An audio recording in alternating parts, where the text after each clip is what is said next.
masuk UGM tahun 1990.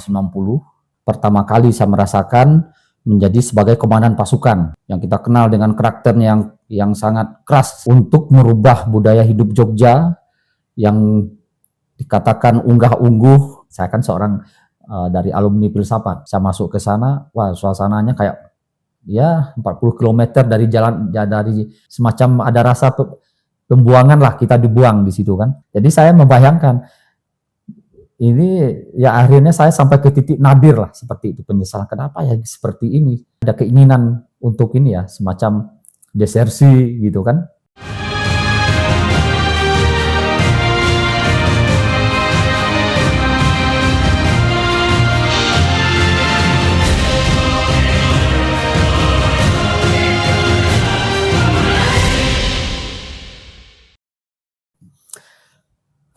Selamat siang bagi saudara-saudaraku sebangsa dan setanah air, maju untuk NKRI. Pertama-tama saya memperkenalkan diri, saya Kolonel Cahaka Irman Putra, sekarang berdinas di Direktorat Hukum Angkatan Darat di Sekolah Tinggi Hukum Militer. Awalnya saya menempuh pendidikan di perguruan tinggi Universitas Gadjah Mada di Yogyakarta, masuk UGM tahun 1990, Fakultas Filsafat, kemudian lulus pada tahun 1995. Pada tahun 1996 sampai tahun 1997, saya mengikuti pendidikan di Akademi Militer Magelang, pendidikan perwira prajurit karir tahun 1997. Pada waktu itu saya diberikan amanah oleh negara untuk mengemban amanah pada Kop Infanteri. Jadi 7 bulan setelah kami pendidikan di Magelang, saya melaksanakan pendidikan kecabangan infanteri di Pusdik Infanteri di Bandung, di Cipatat, Bandung selama lebih kurang 12 bulan. Kemudian diikuti dengan pendidikan para komando,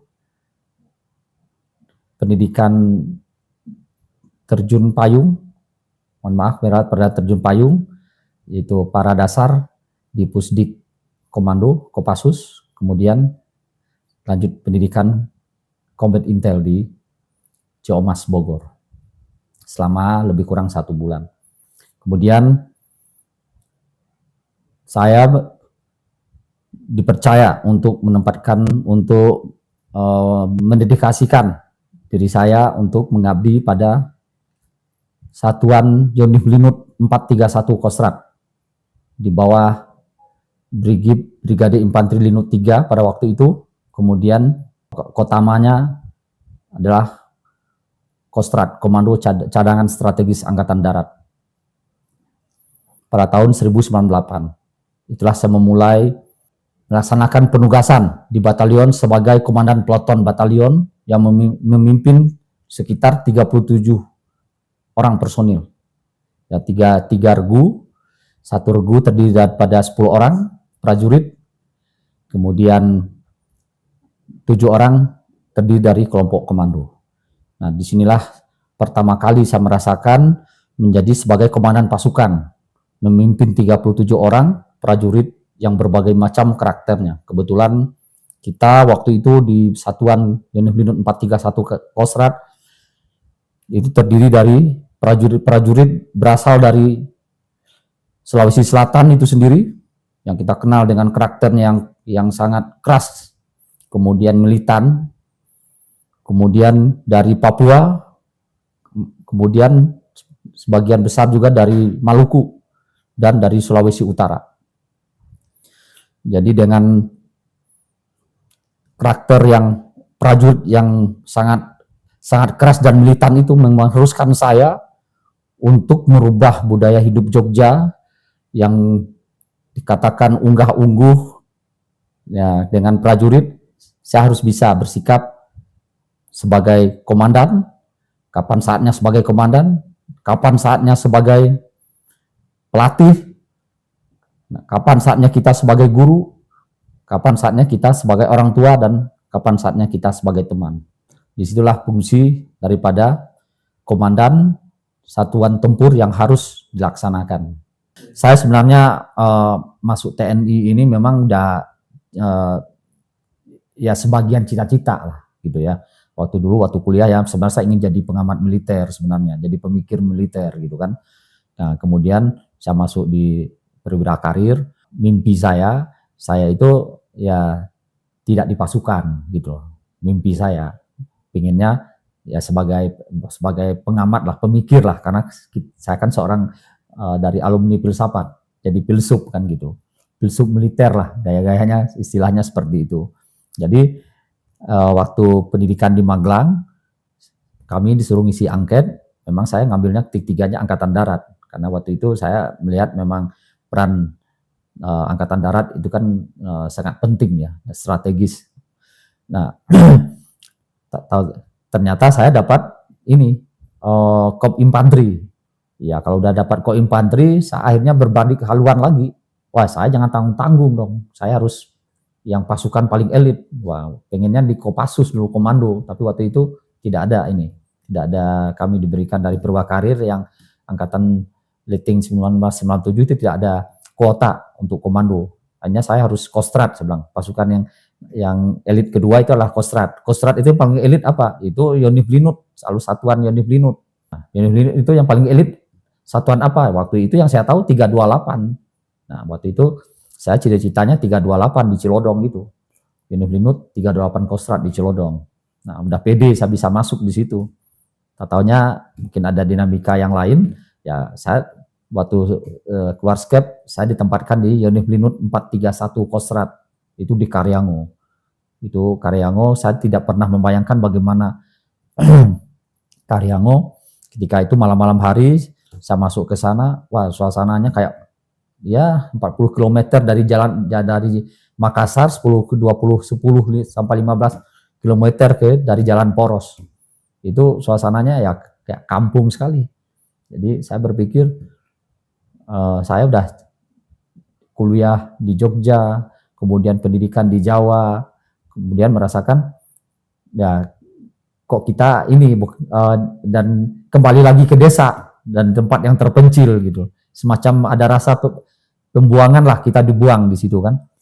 Nah, waktu itu di sana ya saya sebagai danton remaja harus membawa ini anggota yang tamtama atau bintara remaja yang baru selesai pendidikan sama seperti saya. Ada sekitar lebih kurang 150 orang gitu. Jadi pada waktu itu kita kan lagi Krismon zaman itu tahun 98. Jadi setiap satuan samalah program sekarang itu harus ini ya bercocok tanam.